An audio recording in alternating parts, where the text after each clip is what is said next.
Hello বন্ধুরা, আমার চ্যানেলে তোমাদের স্বাগত। আজ আমি তোমাদের সঙ্গে শেয়ার করব এক খাস্তা মুচমুচে মিষ্টির রেসিপি। এই খাজাটা ওপর থেকে দেখতে শুকনো শুকনো, কিন্তু ভেতরে অনেক রসালো। তো চলো এই খাস্তা মুচমুচে রেসিপিটা শেয়ার করে ফেলি। আমি একটা প্লেট নিয়েছি, প্লেটের মধ্যে দিয়ে দিচ্ছি 1 কাপ পরিমাণ আটা। এরপরে আটার সঙ্গে মিক্সড করে দেবো 2 টেবিল চামচ পরিমাণ সুজি, স্বাদ মতো লবণ। এরপর এই শুকনো উপকরণগুলোকে আমি একটু হাতে করে মাখিয়ে নেব। সব উপকরণগুলো আমার মাখানো হয়ে গেছে। এরপর আমি দেখো কাপেতে জল নিয়েছি। তো এই জল একটু একটু করে আমি আটার মধ্যে ঢেলে দেব আর আটাটাকে মিক্সড করতে থাকবো। এইভাবে সুন্দর করে আমি একটা লেচি তৈরি করে নেব। যেমনভাবে আমরা লুচি, পরোটা বা রুটির লেচি তৈরি করি, সেইভাবে আমরা এই লেচিটাকে তৈরি করে নেব। এরপর লেচিটা দেখো তৈরি হয়ে গেছে। এটাকে কিছুক্ষণ থেঁচে নেওয়ার পর এটা আমি 30 মিনিট রেখে দেব রেস্টে। 30 মিনিট হয়ে গেছে। এরপর আমি লেচিটাকে আবার একবার থেঁচে নিলাম। এরপর এই বড় লেচি থেকে আমি ছোট ছোট লেচিতে কেটে নেব। ছোট ছোট লেচি কাটা হয়ে গেছে। এরপর আমি একটা হাতে নেব, গোল গোল রাউন্ড শেপ দিয়ে নেব। সবগুলো রাউন্ড শেপ আমার দেওয়া হয়ে গেছে। এরপর আমি একটা কাপে 2 টেবিল চামচ পরিমাণ ঘি নেব। 2 টেবিল চামচ পরিমাণ ঘিয়ের সঙ্গে আমি 2 টেবিল চামচ পরিমাণ কর্নফ্লোর যোগ করে দেব। ঘি আর কর্নফ্লোরকে খুব ভালো করে একসঙ্গে মিক্সড করে নেব। এটা একটা ব্যাটার আমি তৈরি করে নেব। দেখো আমি খুব সুন্দর করে এটা মিক্সড করে নিচ্ছি। ঘি কর্নফ্লোর খুব সুন্দরভাবে মিক্সড হয়ে গেছে। এরপর এটা আমি সাইডে রেখে দেব। আমাকে বানাতে হবে চিনি রস। চিনি রস বানানোর জন্য আমি 1/2 কাপ পরিমাণ চিনি নিয়েছি। এটা আমি কড়াইয়ে ঢেলে দেব। 1/2 কাপ পরিমাণ চিনির জন্য আমি নিয়ে নেব 1/2 কাপ পরিমাণ জল। এটাও কড়াইয়ে ঢেলে একসঙ্গে আমি এটা ফুটিয়ে নেব। গ্যাসের ফ্লেমটাকে হাই করে দিয়ে এটা একটু ভালো করে ফুটিয়ে নিতে হবে। তারপর এটা একটা চিনি রস বানিয়ে নিতে হবে।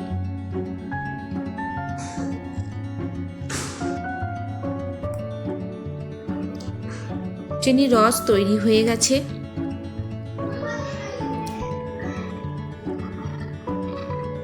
এমতো অবস্থায় আমি দিয়ে দেবো একটা এলাচ।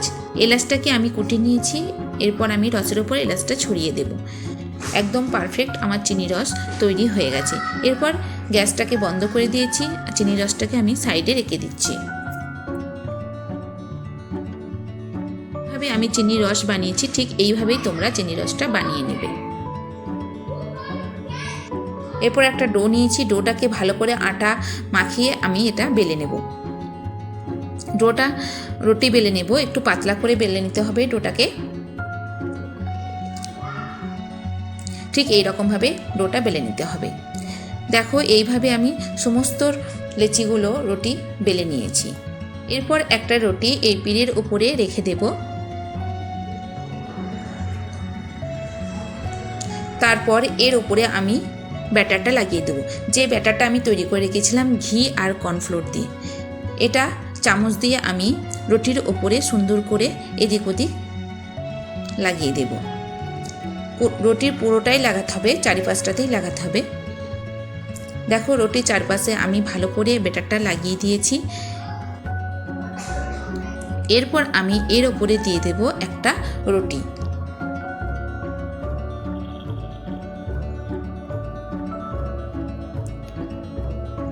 এই শুকনো রুটিটার ওপরে আমি এই ব্যাটারটা লাগিয়ে দেব। এইভাবে আমি 4টা রুটি বেলেছিলাম। 4টা রুটি একটার উপর একটা লাগিয়ে ব্যাটার দিতে থাকবো।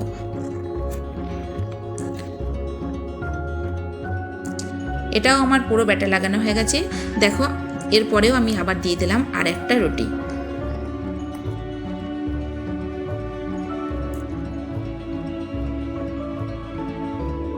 এটাও সুন্দর করে আমি ব্যাটারটা মাখিয়ে দিচ্ছি। শেষ রুটিটা আমি এর ওপর দিয়ে দিলাম। কাপের মধ্যে যতটুকু আমার বেঁচে থাকা ব্যাটার আছে ওপর রুটিটাতে আমি লাগিয়ে দেব।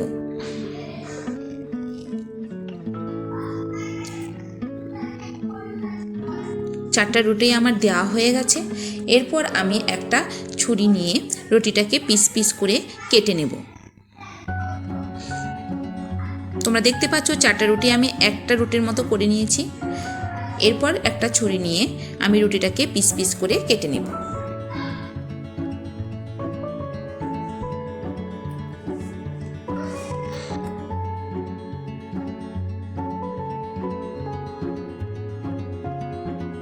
রুটিটাকে পুরো পিস পিস করে আমি কেটে ফেলেছি।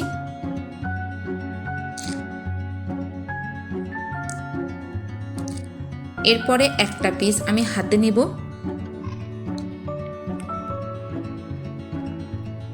হাতে নিয়ে এটাকে আমি রোলের মতো করে ফোল্ড করে নেব। এভাবে ফোল্ড করে নেব। শেষটা আমি নিচের সঙ্গে বা উপরের অংশটার সঙ্গে আমি লাগিয়ে দেব। তোমরা চাইলে এটা বেলে নিতে পারো, কিন্তু আমি এটা বেলছি না, আমি এটা হাত দিয়েই শেপ দিয়ে দিচ্ছি। এইভাবে একটা সুন্দর আমি শেপ দিয়ে দিয়েছি। এই রকম করে সমস্ত পিসগুলোকে আমি বানিয়ে নেব।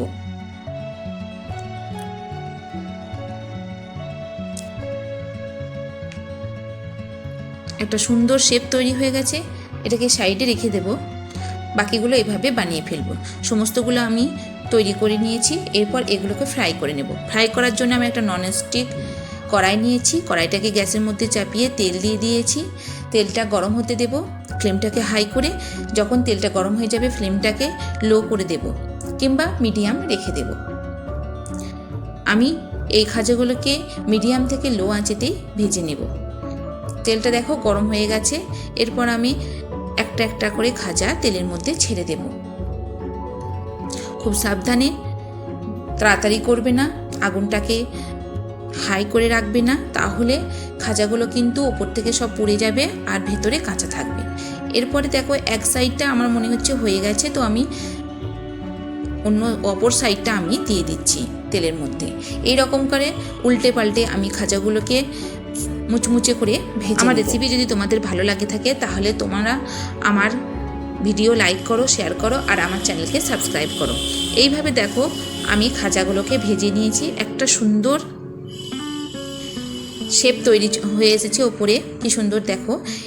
সঙ্গে সঙ্গে আমি তেল থেকে তুলে নিয়ে যে মিষ্টি রসটা তৈরি করে রেখেছিলাম তাতে আমি দিয়ে দেব, যাতে খাজাগুলো মিষ্টি রসটাকে শোক করে নেয়। এইভাবে আমি সমস্ত খাজাগুলোকে ভেজে নিয়েছি আর মিষ্টি রসেতে দিয়ে দিয়েছি মিষ্টি রসটাকে শোক করার জন্য। তো খাজাগুলো দেখো মিষ্টির রসটাকে কি সুন্দর শোক করে নিয়েছে আর এরা ওপর থেকে একদম ড্রাই হয়ে গেছে, কিন্তু ভেতরে অনেক রসালো আছে। আমার রেসিপি ভালো লাগলে ভিডিওকে লাইক করো, শেয়ার করো আর আমার চ্যানেলকে সাবস্ক্রাইব করো। Thank you.